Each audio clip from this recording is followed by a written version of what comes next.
But the purpose of it is, as we've talked in the past, when disruption happens, and you can't deny disruption has happened in our life, we look as followers of Jesus at disruption as an invitation to consider what kinds of maybe changes we need to make in our own life, in our community's life, and what God might be inviting us into that's new and different, and how he might be correcting us. And so this is our process of that in this evening. So I'm just going to start with my thoughts. You can see up here the Village Church, and this is my first time to really use the whiteboard, so we'll see how this works. I'm a terrible speller. But the Village Church has three things that connect it, and all churches have these three things. Number one is creatures. We're all creatures, but that means that we're image bearers of God. In Genesis chapters 1 through 3 indicate that we are all image bearers. We're creatures.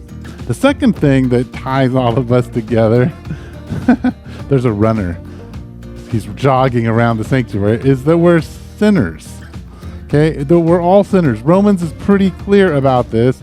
3:23 tells us that the wages of sin is death. Or not the wages of sin is death. All have sinned and fallen short of the glory of God. 6:23 is the wages of sin, death. But anyway, this is a better one? Okay, I got a better marker. All right, so the third thing that connects us as villagers and as people is that we're redeemed, right?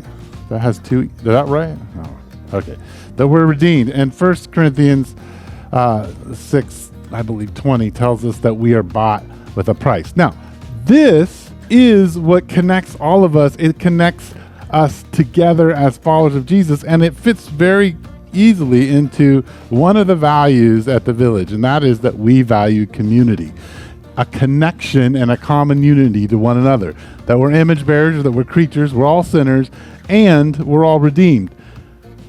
The important part of this is that each one of these also connects us to other people in other churches, and also different ones of these connect us to everybody. That's an important thing as we think about the Village Church. Now,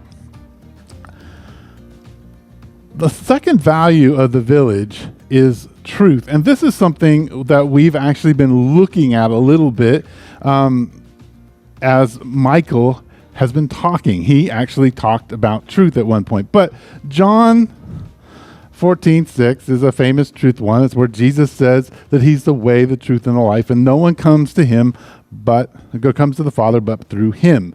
That Jesus himself is truth. And so when we are looking at thinking about how our church is organized, well, it's organized around the truth, who is Jesus, and we're informed of that by Scripture. And so you'll find that at the Village, Scripture, anyway, how do I spell Scriptures? E-R, right? Anyway, something like that. We learn that's how we're informed about what the who and what the truth is by our study of Scripture. Now, you see this played out then, and we practice this kind of this idea of truth and what Scripture invites us into by practicing things that we call disciplines. And this is kind of what you've been experiencing in what Michael has been talking about, and some of the things that I've been talking about when it comes to prayer and fasting, and Michael talking about how we take our thoughts captive in our mind using 2 Corinthians chapter 10, where we're to bring all of our thoughts captive before Jesus. And so here's where research and development works. We've come up with a couple things. I'm not going to write them down, but there's the rock tumbler of truth. You can look at that. The box and the teddy bear. And there is the quarantine box for all of your thoughts that come in your head, so you can quarantine them and examine them. There's a whole bunch of other different ones, these ideas about how your mind works, how thoughts enter. And so we've been learning to think about different ways of taking our thoughts captive. Now, the reason we would be doing that and thinking about that as a community, the Village, is that we understand that when disruption happens, we need to be on guard.